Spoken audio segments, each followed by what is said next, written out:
The purpose of this video is to show you how you will go about submitting your homework in our ACC 240 course.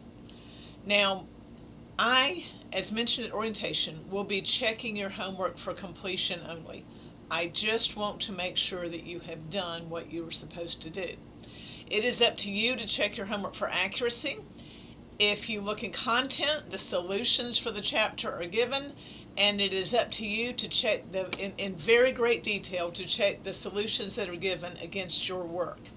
But that's your responsibility. What I am looking for is to just be able to make sure that you have done the work you're supposed to do. There's different ways I could go about them, but the one which is the simplest for me to check will be to look at a report called the audit log.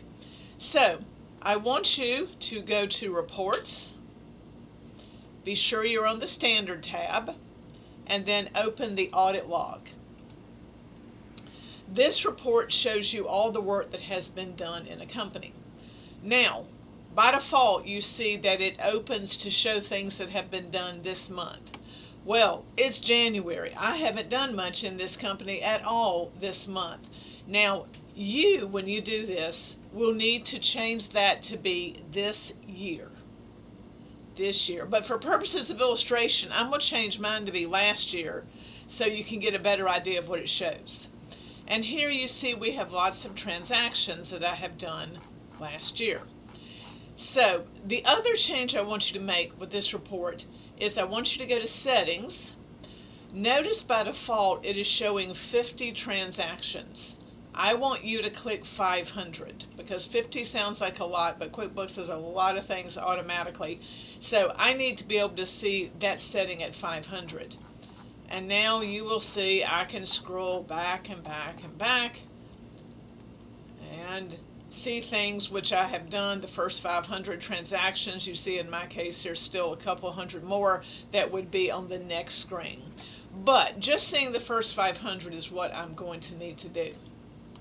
So, two changes you need to make when you go to this report. First off, change it to be 500 instead of 50.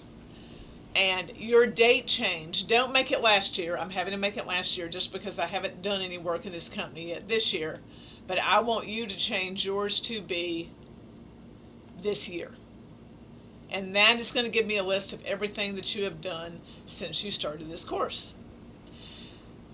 I'm going to change mine back just for purposes of illustration then.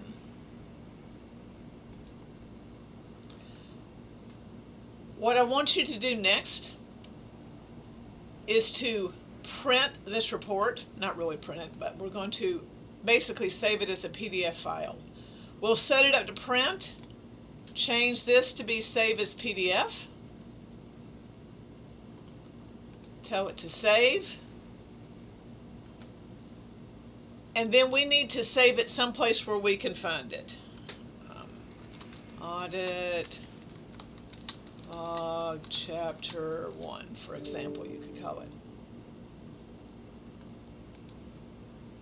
And then it is that report, the PDF file of that report, that you want to put in the Dropbox for me. And I can quickly open your PDF file. I can look at the transactions that are showing there, and by looking at that I can tell whether you have completed the assignment that you needed to complete. Again, just a reminder that it's your responsibility to go back and check it for accuracy. If you go to content, there's solutions given. You need to check each of your reports in great detail, individually, each line on each report to make sure you got it right. The audit log simply is a way for me to be able to quickly look and see if you've completed what you need to complete.